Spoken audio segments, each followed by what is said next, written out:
The moon had no name worth remembering. It sat at the edge of veil space like a drop stone, gray, airless, and dead in every way that mattered. Reed Callow had been scanning its surface for 3 hours, cataloging debris from a cargo collision that happened 11 years ago. Old work, quiet work, the kind he preferred.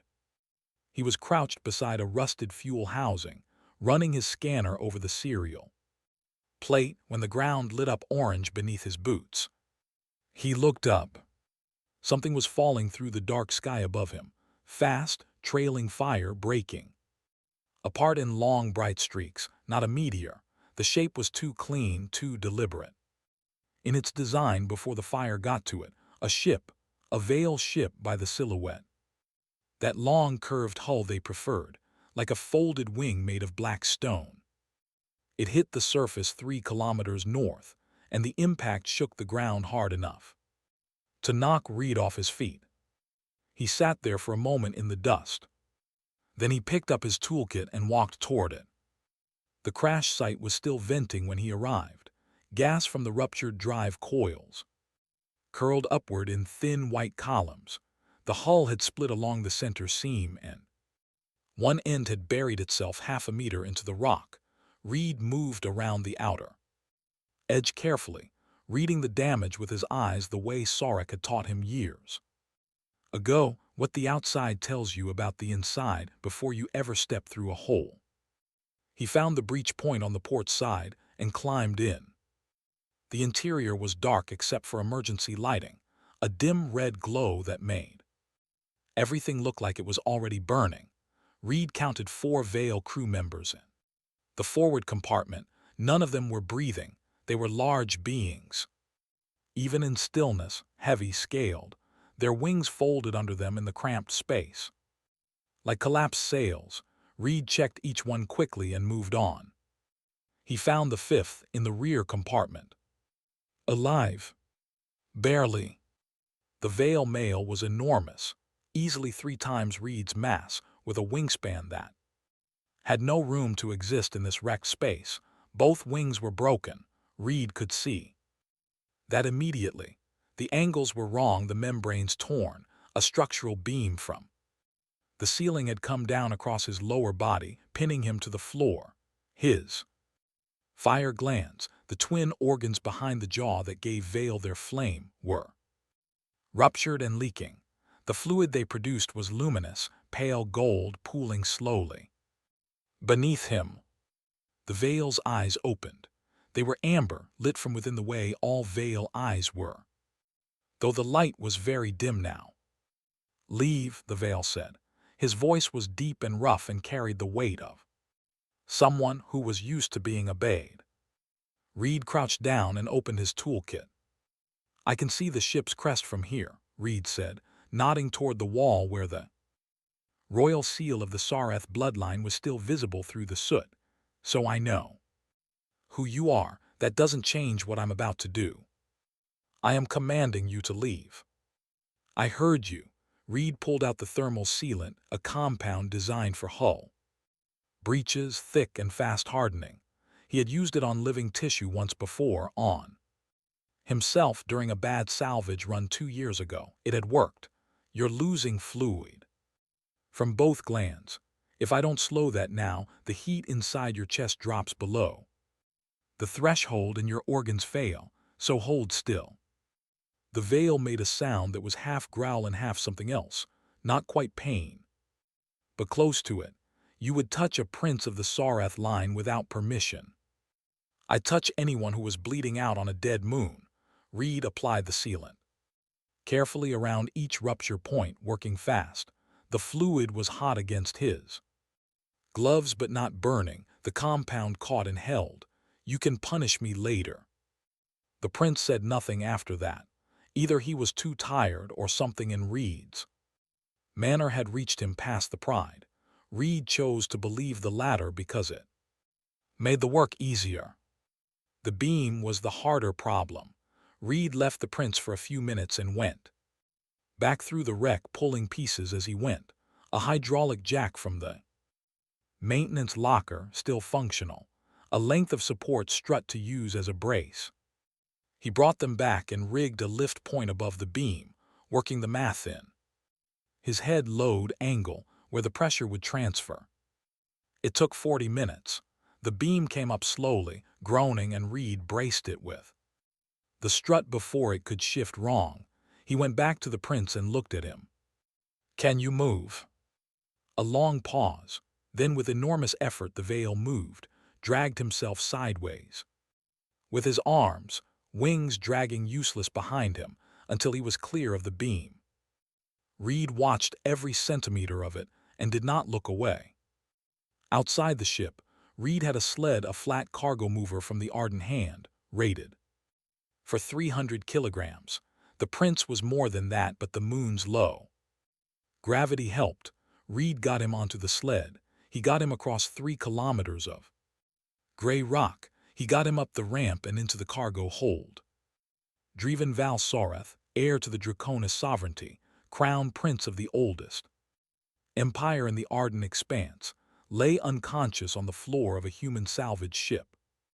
Breathing slowly, wings folded wrong beneath him, fire glands sealed with hull compound. Reed sat on the floor beside him, ate a protein bar, and watched him breathe. On the second day, the prince's temperature dropped. Reed knew it before any of his instruments confirmed it.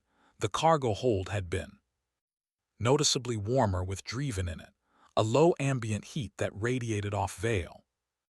Bodies the way a stone holds sunlight after the day ends. When that warmth started pulling back, Reed noticed the difference the way you notice when a sound you stopped hearing was actually keeping you company. He checked his readings. Internal thermal output down 18%. The fire glands were sealed, not healed. The body was trying to reignite something that no longer worked the same way, and the effort was draining it. Reed went through his medical supplies for the 3rd time that morning, pulling anything with a systemic support function. He had fluid compounds, tissue stabilizers, 2 kinds of neural blockers, and a pressure cuff designed for human arms that he had modified twice already to fit around a Vale foreleg.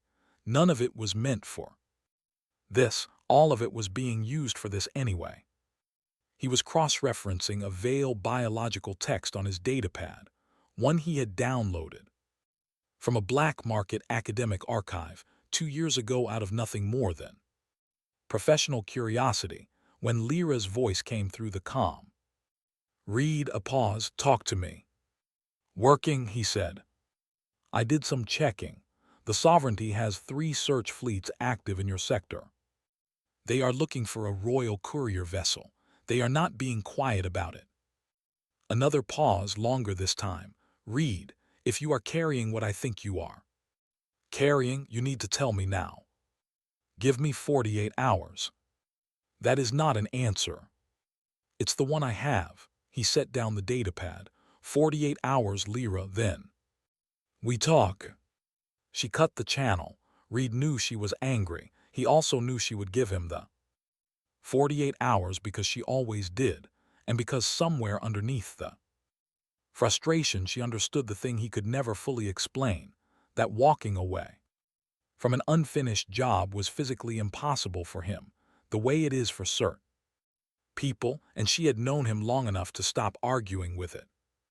Driven woke in the late 3rd hour of that night cycle, while Reed was sitting on an overturned supply crate, eating and reading. The prince was quiet for a while. Reed let him have the silence. He had learned in a long career of treating injured people that the first minutes of consciousness after serious trauma belonged to the patient. You did not rush them. Eventually Driven spoke. "You are still here." "It's my ship," Reed said. A pause. "Why did you save me?" Reed considered the question seriously because it deserved seriousness. "You were alive and I had the tools." The amber eyes tracked toward him slowly. "That is all." "That's usually enough."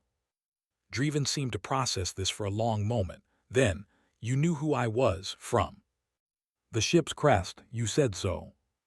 "I did." "And that changed nothing for you."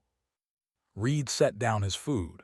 It changed the political complexity of the situation. It didn't change what the situation was. He looked at the prince steadily. You were breathing. I had thermal sealant and a hydraulic jack. One follows the other.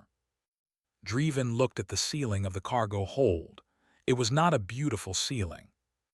It was scratched metal with a water stain in one corner that Reed had never fully explained. The prince seemed to study it with great attention. My wings, he said finally. The words came out flat and careful, the way words come out when a person has been holding them back for hours. Reed did not look away. Structural damage, both of them. Can they be repaired? With proper Vale medical facilities, possibly. Partial function, maybe more. I can't give you a number because I am not a Vale surgeon, and the texts I have are 3 editions out of date. He kept his voice level, not soft, not hard, just honest. Without proper facilities, I cannot promise you anything. The silence that followed was long. Reed had expected anger. He had prepared for it. What he got instead was something quieter and therefore heavier, a stillness in Dreven that was not calm, but was trying very hard to hold the shape of calm. Reed understood from his reading what wings meant to the Vale, not just flight, not just combat capability. The wings were tied to identity in a way that had no direct human equivalent, rank, lineage, spiritual standing. A Vale without wings was a tree without roots, still alive, but no longer rooted. He did not say any of this, saying it would not help. Instead, he pulled up his datapad and turned it so Dreven could see 3-star charts, 3 routes, 3 destinations, each with different risks written beside them in plain text. A human medical facility, a neutral trading station with surgical capability, a Vale outpost loyal to the outer territories. Your options, Reed said. Each one has a different travel time and a different level of risk. The sovereignty search fleets are active, so that affects 2 of the 3. He set the datapad down where Dreven could reach it. Your call. Dreven looked at the charts for a long time without speaking, long enough that Reed thought he might have slipped back into unconsciousness. Then, what would you choose? Reed did not hesitate. The neutral station, Gray Hollow, moderate risk most. Options, no political flag on arrival. Dreven was quiet again. His eyes moved across the charts with slow precision, the way someone reads who is genuinely reading and not just looking. He did not say yes, he did not say no, but something in the set of his jaw shifted. Slightly, a fraction of tension going out of it. Reed picked up his datapad and started plotting the course for Gray Hollow. Gray Hollow did not look dangerous. That was the point of it. From the outside, it resembled every other mid-tier trading station in the fringe. Territories, a collection of docked ships, rotating cargo rings and dull metal. Corridors that smelled like recycled air and fried food. The kind of place that did not ask questions because the economy ran on not asking questions. Reed had passed through it 4 times over the years. He knew its layout the way he knew useful tools, where the edges were, what it could and could not do. He docked the ardent hand under a falsified registry, a minor cargo hauler out of the Dellen system, papers that Lyra had built for him in 6 hours without once asking why. He did not take Dreven off the ship immediately. He sat in the docking bay for 40 minutes first, watching the foot traffic through the forward cameras, reading the rhythm of the place. Something was off, not obviously, not in any single visible thing, but the rhythm was wrong. Too many people standing still, too many eyes that moved without bodies following. Reed had spent enough years in bad situations to recognize a station that was already being watched. He called Danny's on a private channel. Danny's was a young medic who worked the station's surgical wing, someone Reed had helped through a difficult case 3 Years ago, the kind of help that is never forgotten and never discussed directly. I need a side entry into the surgical wing, Reed said. No patient log, no scan. On arrival. A pause, then, how big is the patient? Large. Another pause, how large? Think big, think very big, think wings. A longer pause this time. Then Danny's gave him a corridor number and a dock bay. Access code, and cut the channel without asking anything else. Reed wrapped Dreven in emergency thermal sheeting, the kind used for hull breach. Survivors, which masked body heat and life signs from casual scanners. Dreven bore. This without comment, which told Reed more about the prince's current state than any instrument reading had. A healthy Dreven would have had opinions about being wrapped in a silver sheet like leftover cargo. The move through the station took 22 minutes. Danny's was waiting at the corridor junction, visibly nervous, visibly choosing to be there anyway. Reed respected that particular combination. The station's lead physician was a Narathi named Sarek, four-armed, precise, with the manners of someone who had seen everything and was no longer surprised by any of it. He examined Dreven in silence for a long time. Then he gave his assessment. In the same tone he would use to describe a mechanical fault. Both wings could be repaired, partial restoration, maybe 60% of original function, possibly more with time and proper rehabilitation. The fire glands were the harder problem. They could be rebuilt in a modified form, but the output would be different, not standard veil flame, something new. Sarek did not know what yet. How long, Reed said. First procedure is 8 hours, recovery observation after that, then we assess. We may not have 8 hours of clean time on this station. Sarek looked at him with the calm of someone who had made peace with difficult schedules years ago. Then you had better make sure we do. Reed went back out into the corridor. He had been in there 12 minutes when the two Veil soldiers appeared at the far end of the hallway, full armor, sovereignty markings on the shoulders. They were moving through the station systematically, checking each section. Reed walked toward them. Not fast, not slow, the same pace he used when crossing a crash site, steady, purposeful, nothing in his posture that suggested he was anything other than someone with a job and a destination. He had a datapad in his left hand and he was looking at it with mild professional interest. He reached the soldiers first. He greeted them with a short nod.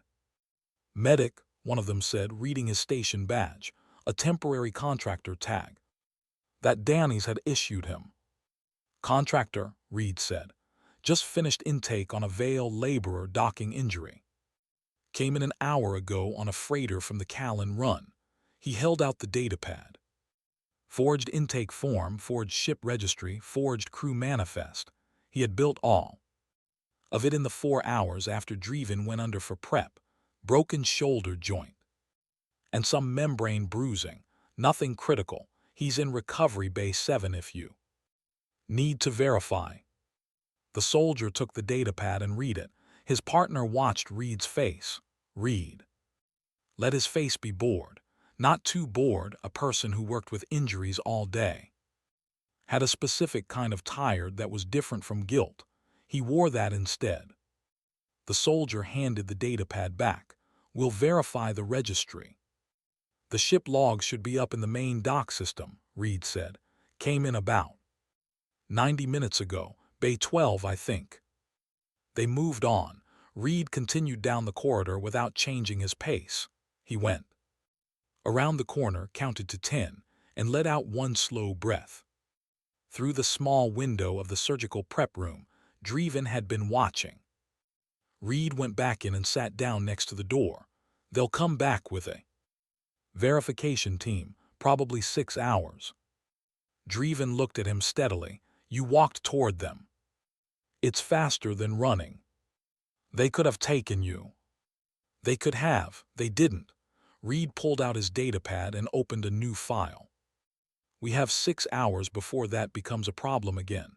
I need everything you know. About a Vale lord named Ruan Val Teth. Start from the beginning. Sarek took Dreven into surgery at the 2nd hour of the station's night cycle. Reed sat down in the corridor outside the surgical wing, put his back against the wall and waited. He was good at this. Waiting was not the absence of doing things. It was its own kind of work if you did it right. You stayed alert. You stayed loose. You kept your hands close to what you might need, and your eyes on what was moving. He had been there for about an hour when Lyra came through on the comm. She had the tone she used when she had been thinking hard about something and had run out of patience for thinking. I know where you are, she said. I traced the dock registry, the fake one. I know you did. Reed, a pause. Ruan Val Teth is not just a rival lord. He has connections, too. A faction that has been trying to pull the throne sideways for 6 years. The ambush on that ship was not opportunistic, it was planned. Specific route, specific timing, someone fed him the prince's travel schedule. I know, Reed said. Dreven told me before he went under. Then you understand why Admiral Sovrath's search teams are the logical answer. Here, hand Dreven over. You are out of it politically clean. Nobody comes after. A human medic who returned a lost royal to the correct authorities. I don't trust Sovrath's motives. You don't have to trust his motives. You just have to use them. Dreven hasn't asked for Sovrath. Reed shifted his back against the wall. When he does, I'll consider it. Lyra was quiet for a moment. Then, you are going to get yourself killed being correct about things. Probably, Reed said. How are you doing? She made a sound that was not quite a laugh. Angry, tired, worried.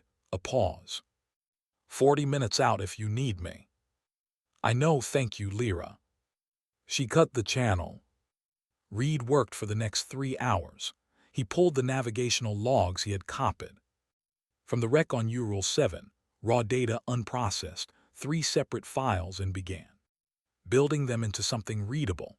The logs showed the ambush vector with precise detail. Once you knew how to read the jump coordinates backward, someone had pre-calculated the intercept point. That kind of calculation required knowing the exact planned route in advance. It was not something you got from a general intelligence report. It came from inside the sovereignty's own planning system. Reed organized the data carefully. He packaged it with a short explanatory file. Plain language, no technical assumptions, written so that anyone in any monitoring station could read it and understand what they were looking at in under 2 minutes. He loaded it onto a data chip and set it aside. Then he sat back and listened to the station settle around him. Around the 4th hour, he heard Dreven's voice through the ventilation grate near the floor of the corridor. The surgical wing ran parallel to the hall and the grate connected them, a design quirk that Grey Hollow had never bothered to fix. During a recovery pause mid-procedure, the prince was apparently conscious enough to speak. His voice came through low and rough. Reed. Here, Reed said toward the grate. A long silence. Then, do humans fear death? Reed thought about it honestly. Yes. The Vale are taught that they should not. I know, I read about it. Reed leaned his head back against the wall. Being taught something and feeling it are different things, though. Another silence, longer, then Dreven said, yes. Just that one word, but the weight in it was specific, the weight of something. Admitted for the first time rather than thought for the first time. Reed understood. That difference, he did not push past it. Sarek's voice came through the grate a moment later, calm and precise, guiding Dreven through the next stage of the procedure, and then the sounds of surgery resumed, and the conversation was over. Danny's appeared at the corridor junction near the 5th hour, carrying 2 cups of something warm. He sat down beside Reed and handed one over without speaking. Reed accepted it the same way. After a while, Danny said, "You've been out here for 5 hours. The job's not done." "I know, I just meant," Danny stopped, tried again. "Why do you always take the dangerous ones, the cases nobody wants to touch?" Reed looked at the far wall for a moment. Someone has to be the one who doesn't. Walk away. He drank from the cup. If it's always going to be someone, might as well be me. Danny's considered this. That's a strange reason. Most honest reasons are. Sarek emerged from the surgical wing at the 8th hour with the particular quiet of a person who has done difficult work and done it correctly. He told Reed what he had found: wings structurally repaired, reduced capacity, some asymmetry that might or might not correct over time. The fire glands rebuilt in modified form. What they would now produce was unknown, different from standard veil flame. Certainly, but Sarek could not say more than that until the healing was complete. Reed went in. Dreven was awake. His wings were folded under thermal wraps, his eyes half open. The internal amber light of them very dim and very steady.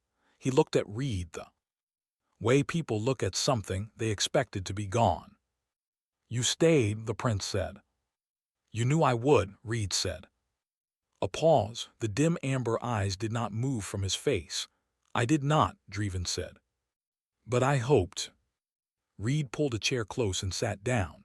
Outside, somewhere in gray hollows corridors, Ruan's verification team would be working their way toward the surgical wing. They had maybe 2 hours. Reed did not mention this yet. He gave the prince another minute of quiet first. They came at the 12th hour.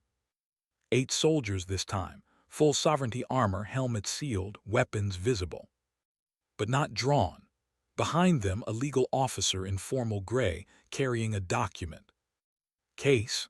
Behind the legal officer, a portable comm relay unit on a wheeled stand, its broadcast antenna already extended. Reed was standing in the corridor outside the surgical wing when they turned the corner. He had been standing there for 20 minutes, which was how long his internal estimate had given him from the moment Lyra pinged him to say she had spotted the soldiers leaving the main dock. The legal officer stopped a few meters away and read from a prepared document. The language was formal and very precise. Reed Calloway, civilian contractor, was named as having harbored a Vale national without sovereignty consent, having falsified medical intake records, and having obstructed an active search operation. A warrant had been issued. Compliance was required. The comm relay hummed to life. A face appeared on the broadcast panel: Vale. Middle-aged in the way Vale showed it, with the elaborate shoulder markings of a noble house. Juan Val Teth. He looked composed and practiced, the way a person looks when they have rehearsed a scene they expect to win. He began speaking. Reed listened without moving. Juan's version of events was clean and careful: a human criminal, a prince being held without his knowledge, the sovereignty arriving to restore order and ensure Dreven's safety. He did not overstate it. He did not need to. The story worked without embellishment. Then the door behind Reed opened. Dreven Val Sareth stood in the doorway, one hand braced against the frame, wings still wrapped in surgical sheeting. He was not fully steady. He did not look fully steady, but his eyes were clear, and when he looked at Juan's image on the comm relay, something in his face went very still. Juan stopped speaking. The legal officer looked between the prince and the comm relay. The soldiers looked at each other. Dreven said nothing for a moment. He simply looked at Juan the way you look at something you already understand completely and are simply confirming. Then, in a voice that had recovered most of its depth, he asked a single question. "Who knew my route?" Not loud, not angry, just the question placed in the room like a stone placed on a table quietly, with full intention. in a way that could not be ignored. Juan's answer came after a pause that lasted less than 2 seconds. In a conversation about anything else, 2 seconds was nothing. In Vale political culture, with the crown prince asking a direct question about the route that had led to his near death, 2 seconds was a signed confession. Every Vale soldier in the corridor had heard it. The legal officer had heard it. The pause was being broadcast on the comm relay to wherever Juan had his own audience watching. Juan began to speak again. Reed stopped listening to what he was saying and looked at Danny's, who was standing at the far end of the corridor. Reed held up the data chip between 2 fingers. Danny's moved. The chip went to Lyra, who had been sitting 40 minutes out for the past 12 hours with a broadcast rig running. She did not ask what it was or why. She had worked with Reed long enough to know that when he handed her something during a crisis, she transmitted it. The navigational logs from the wreck on Ural 7 went out simultaneously to 17 sovereignty monitoring stations across the Arden Expanse, not to the soldiers in the corridor, not to the legal officer in front of Reed, to the stations that recorded, archived, and made things permanent. The legal officer's wrist device chimed, then chimed again. He looked at it. His expression did not change, but his weight shifted slightly backward, the particular movement of someone who has just realized the ground they were standing on is no longer solid. He looked at the soldiers looked at the prince. Dreven stood in the doorway, wings wrapped in surgical sheeting, hand against the frame, saying nothing else. He did not need to. The question had been asked. The pause had been heard. The logs were now in 17 places that could not be recalled or quietly deleted. No one wanted to be the soldier who detained the crown prince while evidence of his arranged assassination was being broadcast to permanent record. The math of that situation was not complicated. The legal officer closed his document case. He said quietly that the warrant would require further review. He said it to the floor rather than to anyone in particular. Then he turned and walked back down the corridor. The soldiers followed. The comm relay clicked off. Juan's face disappeared. The corridor was quiet. Reed turned to look at Dreven.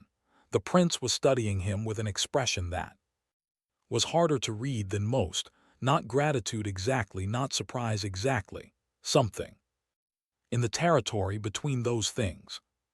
You prepared that data before I was out of surgery, Dreven said. Before you were in surgery, Reed said. The amber eyes were steady. You were ready to protect me before you knew if I would survive. That seemed like the right order to do things in. Dreven was quiet for a moment. Then he said, you planned all of it from the corridor while you were waiting. Waiting is not the same as doing nothing, Reed said. Dreven looked at him for another long moment. Then, slowly and carefully, he turned and went back into the surgical wing, because he had been upright for longer than Sarek had approved, and he knew it. Reed leaned against the doorframe and looked down the empty corridor. Danny's appeared at his shoulder after a minute. Is it over? This part, Reed said. The rest takes longer. He picked up his datapad and went back to work. 2 weeks later, a sovereignty envoy vessel docked at Grey Hollow. It was large and very clean, obsidian hull with gold trim along the forward section. The Sareth crest displayed without apology on both sides. It made every other ship on the dock look like it had been put together in someone's garage. Reed watched it come in through the forward window of the Arden hand and felt the particular feeling of 2 worlds being in the same room. Juan Val Teth was under formal investigation. The 17 monitoring stations had received the logs, archived them, and begun the slow machinery of sovereignty. Accountability which moved like a glacier but moved. The political situation would take years to fully resolve.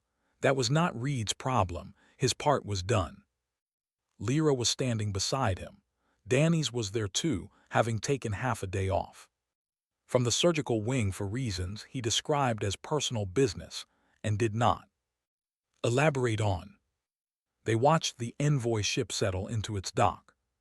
So Lyra said, "That's it then." "That's it," Reed said. Dreven had spent the past 2 weeks in proper recovery, Sorek supervised. Schedule no exceptions. His wings had been tested in a pressure chamber the day before, 63% function, which Sarek called better than projected in. Dreven called acceptable, and Reed called fine in a tone that made Lyra raise one eyebrow at him. The modified fire glands had begun producing during the second week. What came out was not the standard deep orange veil flame. It burned pale blue at the center, silver at the edge.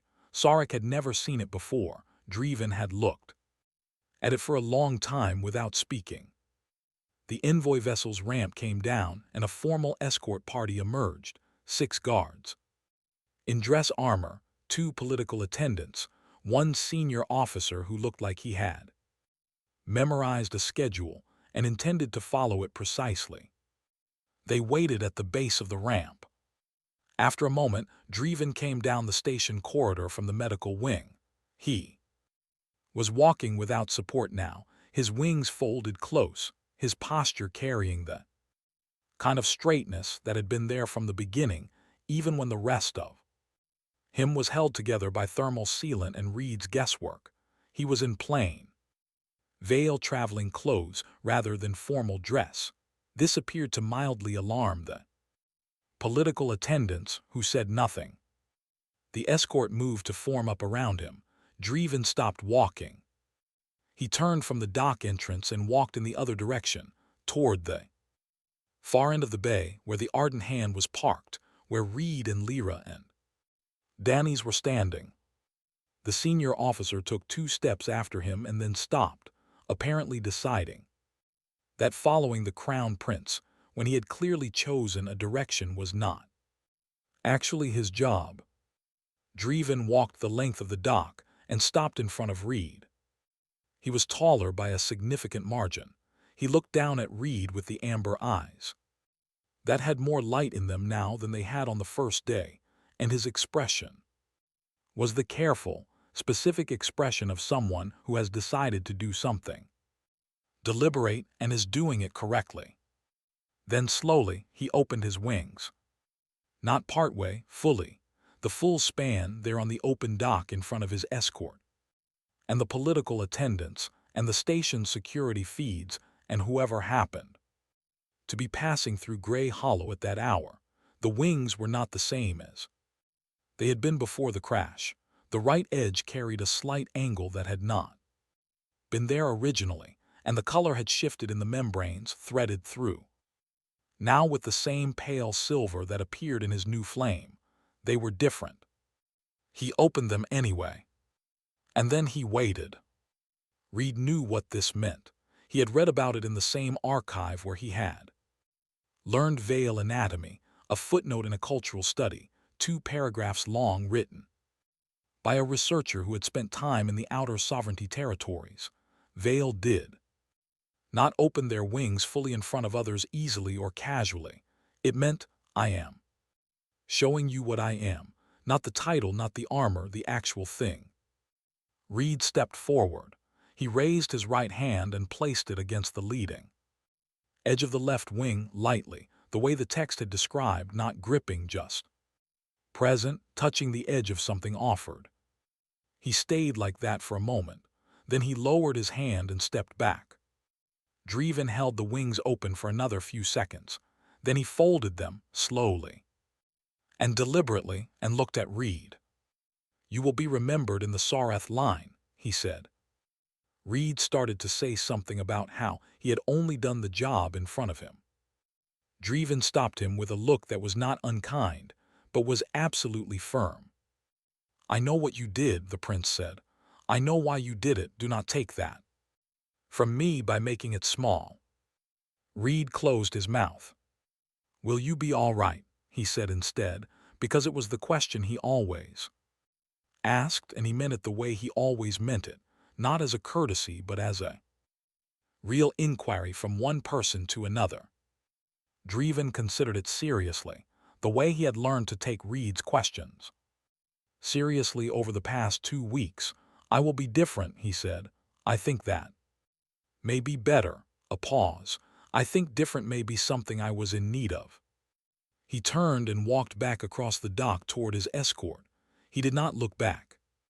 Looking back would have made the ending of the thing softer, and Dreven had decided. Reed thought that he did not want it soft. He wanted it clean and whole and finished, the way a thing should be finished when it is real. The Sovereignty vessel pulled away from the dock 20 minutes later. Reed watched it clear the outer ring.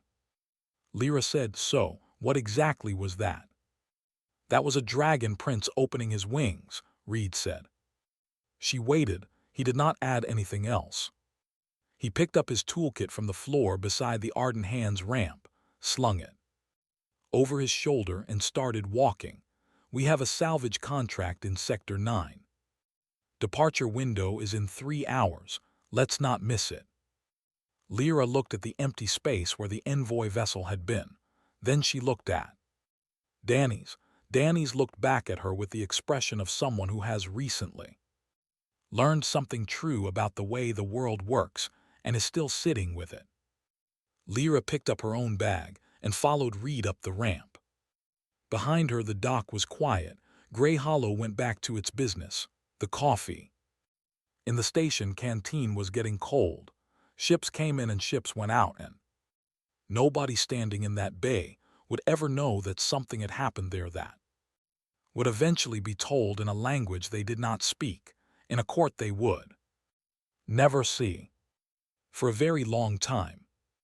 Reed did not think about any of that. He had a contract and a departure window. He went back to work.